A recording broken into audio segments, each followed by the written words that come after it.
This is your latest Manchester United transfer news. Lots to get into on the show this morning. Developments around Real Madrid and how that impacts on Tchouaméni. There's talk that we would be willing to spend up to £75 million on him. Do you believe that? We'll delve into that. Stuff from Spain, stuff from the UK as well. Also further developments on Alex Scott, Summerville. Ta-da! It's Sarr. He's being mentioned as well for Manchester United. Okay, let me talk to you about Summerville. So, numerous people talking about Crescencio Summerville of West Ham coming to Manchester United. Apparently, we've held talks with West Ham about doing this. However, Simon Jones in the Daily Mail is saying that we would have to decide what we're doing with Rashford first. There is also a story coming in, I think it was Alex Crook, about Sarr from Crystal Palace. Ta-da! It's Sarr. So look, we are where we are. We're apparently holding talks with Summerville at West Ham. We might go for Sarr. I actually thought Toure of Hoffenheim would have been an interesting one at a good price. He's going to Newcastle. If he goes to Newcastle and tears it up, we can take the piss out of United on that because I think he's a good signing. But you know, we'll see what happens. With regards to Summerville, I think it's a bit of a meh signing, if I'm being completely honest. I did a video on it already, so I'm not going to delve into the player too much. We do need a right-footed winger, and he is a right-footed winger. But again, it feels a bit like an Everton signing. I don't feel like it's the sort of signing that you get up off your chair and go, we're back.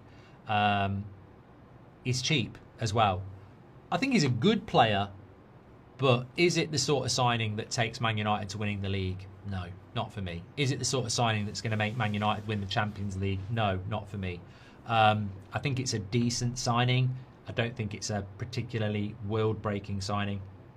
But the most interesting part about it for me is actually how we've got to sell to buy to do that. So it's not something that's going to happen for a very long time, is it? We've got to decide what's happening with Rashford before we go for Summerville. Well, correct me if I'm wrong, Rashford's at a World Cup. And it doesn't seem to me like we're going to find out what's happening with Rashford anytime soon. So effectively, is this not just more spin? We're in talks with Summerville, but we can't do anything till we know what's happening with Rashford. We might not know what's happening with Rashford for 2 months. So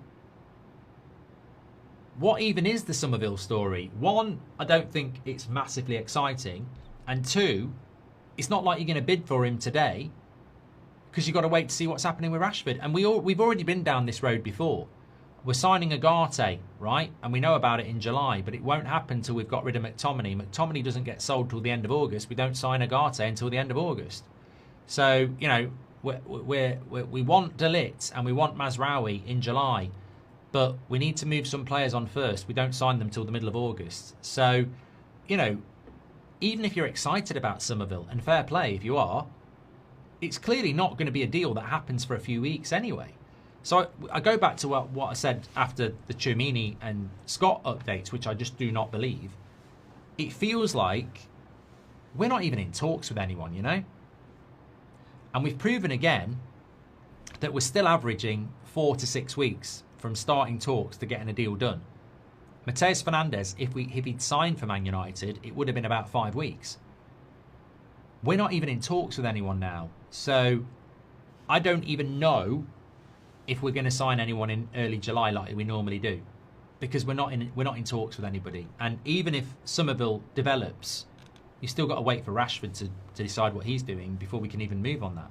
Talking about Alex Scott, let's just pick up on this, because Fabrizio also said that Scott is highlighted as one of Man United's internally highly rated midfielders, with Arsenal also liking him as well, after missing out on other players.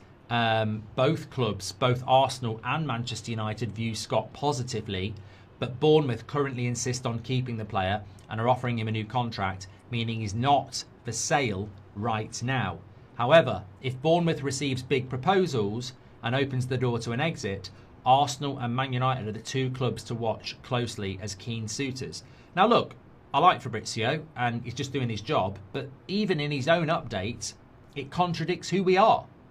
You know, he says Bournemouth are not selling Alex Scott at the moment and want him to sign a new contract. However, if there is big offers, they may open the door, and Man United are watching the situation closely. But Man United and big offers don't go together, do they? And I agree with Stuart. I don't think there's any chance of Alex Scott. I really don't. I don't think there's any chance of Tchouaméni today, and I don't think there's any chance of Alex Scott. And hence the thumbnail spin. I think United are in a downward spiral, desperately trying to attach themselves onto something that will stop it, where fans will go, this is not a mess. But it's very obvious to me.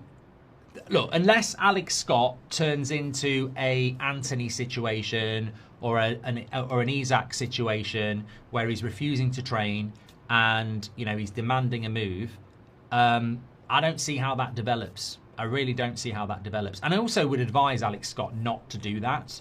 I don't really like players who do that. I don't think it bodes well for them as a character to do that.